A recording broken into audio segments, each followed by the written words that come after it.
పూర్తి వివరాలు చూసే ముందు మా ఛానల్ ని సబ్స్క్రైబ్ చేయడం మర్చిపోకండి. శ్రీ గురుభ్యో నమః. శ్రీ మహాసరస్వత్యై నమః. ఓం నమః శివాయ. నారాయణ శాస్త్రి ఆస్ట్రాలజీ ఛానల్ వీక్షిస్తున్నటువంటి ప్రేక్షక మహాశీలకు స్వాగతం, సుస్వాగతం.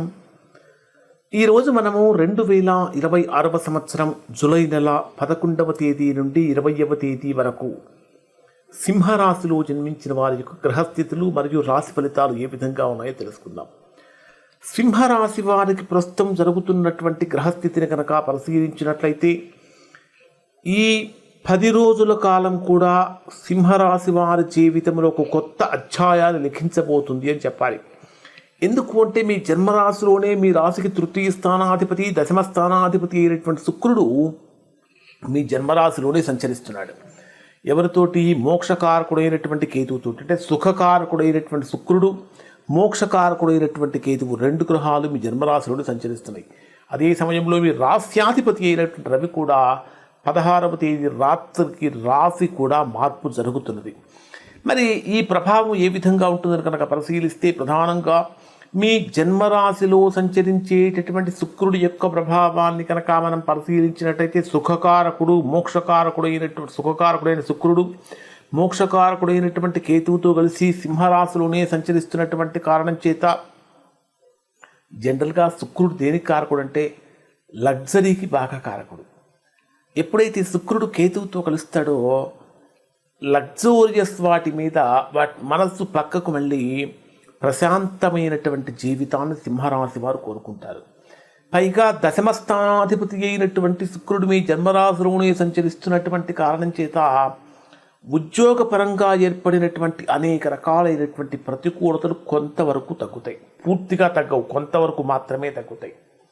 కానీ దశమ స్థానంలో సంచరించేటటువంటి కుజుడి యొక్క చతుర్థ వీక్షణం మీ జన్మరాశి మీదనే ఉన్నటువంటి కారణం చేత మీరు ఉద్యోగం చేసేటటువంటి ఉద్యోగ స్థలంలో కానీ, వ్యాపార స్థలంలో కానీ, వృత్తి సంబంధమైనటువంటి విషయాలలో కానీ మీ ప్రమేయం లేకుండానే సమస్యల్లోకి లాగబడుతున్నారా అనేటటువంటి విధంగా ఉంటుంది. ఈ విషయాలలో సింహరాశి వారు చాలా చాలా జాగ్రత్తగా ఉండాలి.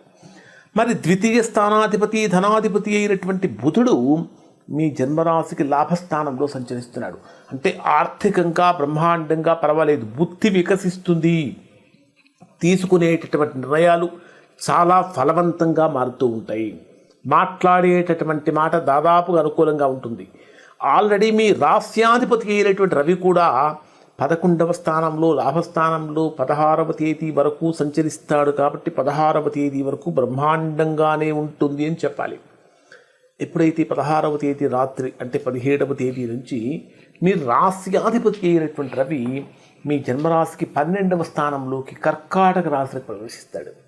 ఎప్పుడైతే రాస్యాధిపతి అయిన రవి 12వ స్థానం కర్కాటక రాశికి ప్రవేశిస్తాడో జనరల్గా రవి గురుడుతో కనుక కలిస్తే రవి శక్తి కొంచెం శక్తి తగ్గుతుంది.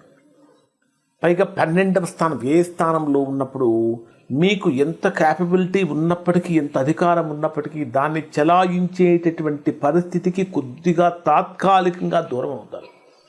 ఈ సమయంలో అనవసరమైనటువంటి ఆర్గ్యుమెంట్స్ కానీ, వివాదాల జోలికి కానీ వెళ్లకుండా అందరితో కలిసిమెలిసి ఉండటానికి, కలిసిమెలిసి పని చేయడానికి ఎవరైతే ప్రయత్నిస్తారో వాళ్ళు మాత్రమే గొప్ప ఫలితాన్ని పొందుతారు. ఇక ప్రధానంగా కనుక తీసుకుంటే దశమ స్థానంలో సంచరించేటటువంటి కుజుడి యొక్క ప్రభావాన్ని కనుక పరిశీలిస్తే ఇది కూడా బ్రహ్మాండమైనటువంటి అనుకూలతను కలిగిస్తుంది అని చెప్పాలి. ఆల్రెడీ అష్టమ స్థానంలో శని సంచారం ఉంది. అష్టమంలో సంచరించేటటువంటి శని యొక్క ప్రభావం కారణం చేత కొద్దిగా ఆర్థికపరమైన సమస్యలు కలగకుండా చూసుకోవాలి. ఎందుకంటే కొన్ని విప్లవాత్మకమైనటువంటి మార్పులు కూడా తీసుకొచ్చే అవకాశం కనిపిస్తూ ఉంది. విదేశీ పెట్టుబడులు పెట్టేటప్పుడు లేదా వేటిలో అయినా స్టాక్స్లో కానీ వేటిలో ఇన్వెస్ట్ చేసేటప్పుడు చాలా జాగ్రత్తగా ఉండాలి.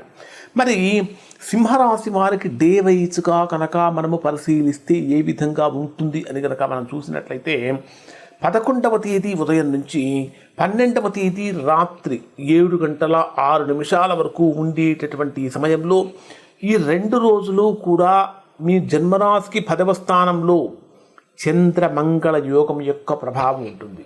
అంటే కర్మస్థానంలో, వృత్తి స్థానంలో, ఉద్యోగ స్థానంలో కుజ చంద్రగ్రహాల యొక్క కలయికతోటి పైగా చంద్రుడు ఉచ్చ స్థానాన్ని పొందుతున్నటువంటి కారణం చేత ఇది మీకు కెరియర్ పరంగా కనుక తీసుకుంటే ఒక అద్భుతమైనటువంటి సమయంగా ఉంటుంది. ఉద్యోగంలో మీ ప్రతిభకు తగినటువంటి గుర్తింపు లభిస్తుంది. వ్యాపారస్తులకు నూతన లాభాలు వస్తూ ఉంటాయి. పెద్ద పెద్ద కాంట్రాక్టులు కూడా దక్కే అవకాశం ఉంటుంది. సమాజంలో మీకంటే ఒక ప్రత్యేకత పెరుగుతుంది. ఒక స్పెషల్ రికగ్నైజేషన్ కూడా వస్తుందని చెప్పాలి. అన్నింటికంటే ముఖ్యంగా మీ లీడర్షిప్ క్వాలిటీస్ కూడా చక్కగా ప్రశంసలు అందుతూ ఉంటాయి. మరి ఇక్కడ మీరు మీ మనసులో ఏ రకంగా అనిపిస్తుందంటే, ఆహా, ఈ 2 రోజులు మా ఆఫీసులో నా మాటే చెల్లుతుంది, పనులన్నీ నేను అనుకున్నట్లే అవుతున్నాయి, కానీ వర్క్ ప్రెషర్ వల్ల మాత్రము కాస్త ఆవేశం, ఒత్తిడి కూడా పెరుగుతాయి. కాబట్టి అవి కంట్రోల్ చేసుకోవాలి. తర్వాత 12వ తేదీ రాత్రి 7:06 నుంచి 14వ తేదీ సాయంత్రం 6:50 వరకు ఉండేటటువంటి సమయంలో ఇది మీకు ఏ రకంగా ఉంటుందంటే అద్భుతమైనటువంటి ధనలాభాన్ని ఇచ్చే సమయంగా ఉంటుంది. ఊహించని మార్గాల ద్వారా పాత బాకీలు వసూలవుతూ ఉంటాయి. మిత్రుల నుండి, పెద్దవాళ్ళ నుంచి పూర్తి సహాయ సహకారాలు వస్తూ ఉంటాయి. మీ చిరకాల కోరిక కూడా ఒకటి నెరవేరే అవకాశం ఉంటుంది.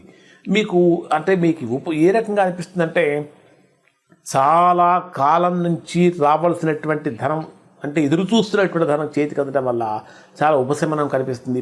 మనసు ఉత్సాహంగా మారుతుంది అని చెప్పాలి. అలానే వ్యాపార పెట్టుబడులకు ఇది అనుకూలమైన సమయంగా కూడా ఉంటుంది.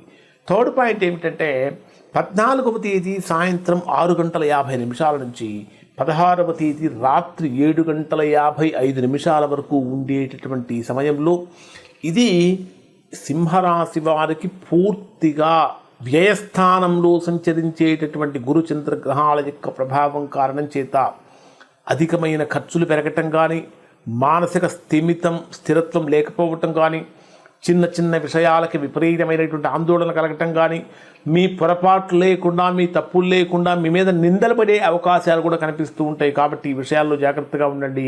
ఎవరైతే లవ్ మ్యారేజ్ చేసుకోవాలనుకుంటారో వారికి ఈ సమయంలో కొంచెం మనస్పర్ధలతో దూరమయ్యే అవకాశాలు ఉంటాయి. ఎక్కువగా ఏదైనా కోర్టు వ్యవహారాలు కనుక ఏమైనా ఉంటే ఆ చిక్కులన్నీ కూడా తొలగిపోతాయని చెప్పాలి. ఇక 16వ తేదీ రాత్రి 7:55 నుంచి 18వ తేదీ రాత్రి 11:56 వరకు ఉండేటటువంటి సమయాన్ని పరిశీలిస్తే ఇది మీకు బ్రహ్మాండంగా సంపూర్ణమైనటువంటి వ్యక్తిత్వంతో, ఒక అద్భుతమైనటువంటి ఆకర్షణతో ముందుకు వెళ్తూ ఉంటారు. విలాసవంతమైన వస్తువులు కొనుగోలు మీద ఆసక్తి చూపిస్తూ ఉంటారు. అన్నింటికంటే ప్రధానంగా మాట్లాడేటటువంటి మాట బహు ఆకర్షణీయంగా మారుతుంది. లవ్ మ్యారేజ్ చేసుకోవాలనుకునే వారికి ఇది బ్రహ్మాండమైనటువంటి గోల్డెన్ ఛాన్స్గా ఉంటుంది. తర్వాత 18వ తేదీ రాత్రి 11:56 నుంచి 20వ తేదీ రాత్రి వరకు ఉండేటటువంటి సమయంలో మీ మాట తీరు చాలా గంభీరంగా మారుతుంది, ఆకట్టుకునేటటువంటి విధంగా ఉంటుంది.